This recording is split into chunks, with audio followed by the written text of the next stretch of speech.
तर जरांगे पाटील यांच्या आंदोलनाची धार कमी करण्यासाठी धस यांना पुढे आणलं असा आरोप संजय राऊतांनी केलाय। तर जेव्हा शत्रूबरोबर 4 तास मीटिंग होते तेव्हा युद्धामधली दाहकता संपते अशी टीका जितेंद्र आव्हाड यांनी सुरेश धस यांच्यावर केली आहे। यावर भाजपाकडून मंत्री चंद्रशेखर बावनकुळे यांनी प्रत्युत्तर दिलं। विषय भरकटवण्याचं काम कोणीही करू नये असं बावनकुळे म्हणाले। मनोज जरांगे पाटील यांचं जे नेतृत्व उभं राहिलं मराठा समाजामध्ये आणि त्यांनी जे आंदोलनाला सुरुवात केली होती पुन्हा एकदा निवडणुकीनंतर त्या आंदोलनाची धार कमी करण्यासाठी भारतीय जनता पक्षानं सुरेश धस हा मोहरा मराठा समाजाचा पुढे आणला।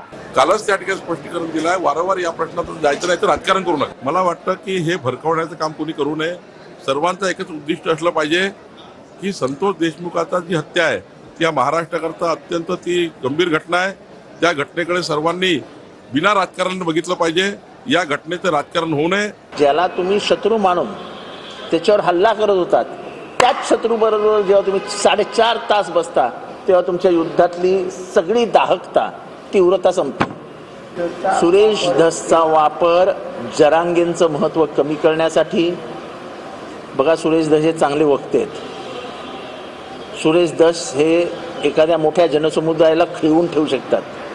जरांगेंपाशी काय आहे तर कमिटमेंट आहे, समाजाच्या प्रती असलेल्या त्यांच्या प्रामाणिक भावना त्यांच्या चेहऱ्यावर दिसत असतात। पण ह्या सगळ्याला छेद देण्यासाठी धस आले।